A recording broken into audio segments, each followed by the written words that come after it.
وَلَوْ شَاءَ اللَّهُ مَا اقْتَتَلَ الَّذِينَ مِن بَعْدِهِم مِّن بَعْدِ مَا جَاءَتْهُمُ الْبَيِّنَاتُ وَلَوْ شَاءَ اللَّهُ، اگر اللہ چاہتے تو مقتتل، قتل و قتال نہ کرتے، اختلاف نہ کرتے، نہ جھگڑتے، لڑائی نہ کرتے، الذین من بعدہم، وہ لوگ جو ان کے بعد آئے، عیسیٰ علیہ السلام کے بعد آئے، لیکن لوگ جھگڑنے لگے، اختلاف کرنے لگے، لڑائی کرنے لگے۔ آج دیکھیں مسلمانوں کو دیکھیں، عیسائیوں کو دیکھیں، یہودیوں کو دیکھیں، پوری دنیا کے مذاہب ایک دوسرے سے لڑتے ہیں، اختلاف کرتے ہیں۔ اور یہودیوں نے تو لڑائی کی حد کر دی، ظلم و بربریت کی انتہا کر دی، معصوم بچوں کو قتل تک کر رہا ہے، یہودی کر رہے ہیں۔ اور اسی طرح عورتوں کو بھائی اسلام میں اگر جہاد ہے، جہاد تو صرف ان لوگوں کے لیے جو میدان میں آتے ہیں، لڑائی کرتے ہیں، ان کے لیے۔ باقی اسلام تو کہتا ہے کہ بچوں کو نہ مارو، عورتوں کو نہ مارو، بوڑھوں کو نہ مارو، اور دشمن کے فصلوں کو ضائع نہ کرو، خراب نہ کرو، مت جلاؤ، اور اگر کوئی سامنے آتا ہے اس کو قتل کرتے ہو، اس کی تو اجازت ہے، لیکن اس کو قتل نہ کرنے کے بعد اس کے لاش کی بے حرمتی نہ کرو۔ اسلام تو بڑی تعلیمات دیتا ہے، اچھی اچھی۔ یہ کون سی تعلیمات ہے؟ کیا اللہ تعالیٰ نے یہودیوں کو کہا کہ مسلمانوں کے بچوں کو بھی قتل کر دو؟ ظالم لوگ۔ تو فرمایا وَلَوْ شَاءَ اللَّهُ، اگر اللہ چاہتے مقتتل تو کبھی قتال نہ کرتے، کبھی لڑائی نہ کرتے، الذین من بعدہم، جو ان کے بعد آئے، جو عیسیٰ علیہ السلام کے بعد آئے، جو موسیٰ علیہ السلام کے بعد آئے، جو ابراہیم علیہ السلام کے بعد آئے۔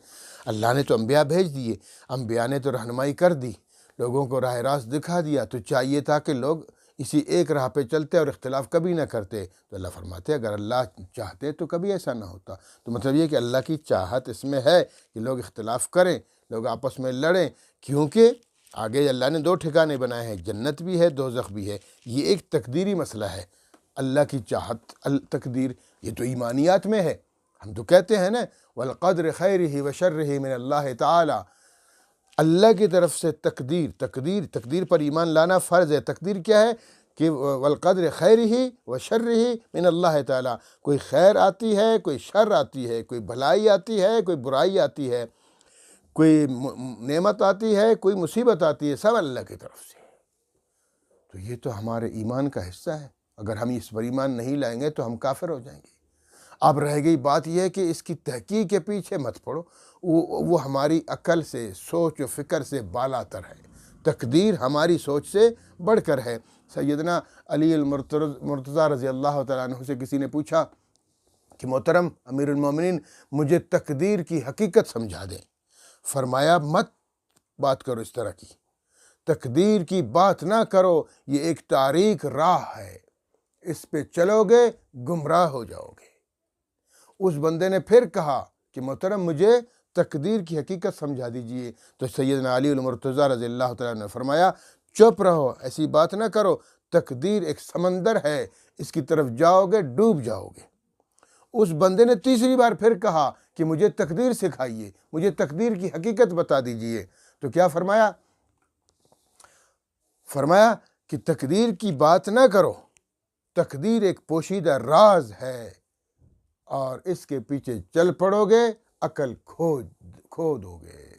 تو لہٰذا تقدیر کے بارے میں ایمان لانا صرف فرض ہے کہ اللہ کی طرف سے شر بھی ہے، اللہ کی طرف سے خیر بھی ہے، مصیبت بھی آتی ہے تو اللہ کی طرف سے آتی ہے، اور کوئی انعام آتا ہے، کوئی خوشی ملتی ہے بھی اللہ کی طرف سے ہوتی ہے۔ بس اس پر ایمان لاؤ، اس کی حقیقت کے پیچھے مت پڑو، پڑ جاؤ گے تو گمراہ ہو جاؤ گے۔ تو آج کہتے ہیں جیسے غامدی وغیرہ لوگ ٹیلی ویژن میں بیٹھ کے عجیب عجیب باتیں کرتے ہیں، تقدیر کی باتیں، تقدیر کو چھیڑتے ہیں، متشابہات کو چھیڑتے ہیں، جبکہ ان متشابہات کو چھیڑنے سے، تقدیر کو چھیڑنے سے منع کر دیا گیا ہے باقاعدہ۔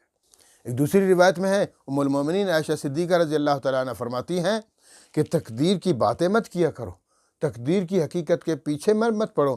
فرمایا کہ جس شخص نے تقدیر کی باتیں کی الٹی سیدھی، قیامت کے دن اس سے سوال جواب کر دیا جائے گا ضرور، اور جس نے تقدیر کی باتیں نہیں کی اس سے سوال جواب نہیں ہوگا۔ اللہ رب العالمین ہم سب کو سمجھنے کی توفیق عطا فرمائے۔ یہ تو عجیب سی بات ہوتی ہے کہ جن چیزوں سے اللہ نے منع فرما دیا ہم ان کے پیچھے بڑھ جائیں۔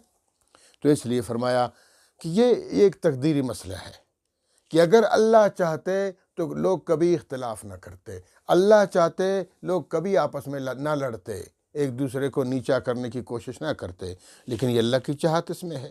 کیسے؟ من بعدہم ان کے بعد، ان انبیاء کے بعد، ان کی تعلیمات کے بعد، من بعد ما جاءتہم البینات، اس کے باوجود کہ آ گئی ان کے پاس نشانیاں، ان کے پاس نشانیاں آ گئی، لوگوں کے پاس معجزے آ گئے، لوگوں کے پاس اللہ کی کتابیں آ گئی، لوگوں کے پاس رہنمائی آ گئی، لوگوں کے پاس، اس کے باوجود ولیکن اختلافوا، لیکن پھر بھی وہ اختلاف کر رہے ہیں۔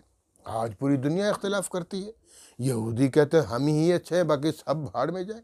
عیسائی کہتے ہیں ہم تو جنتی تو ہم ہیں، ٹھیک ہے۔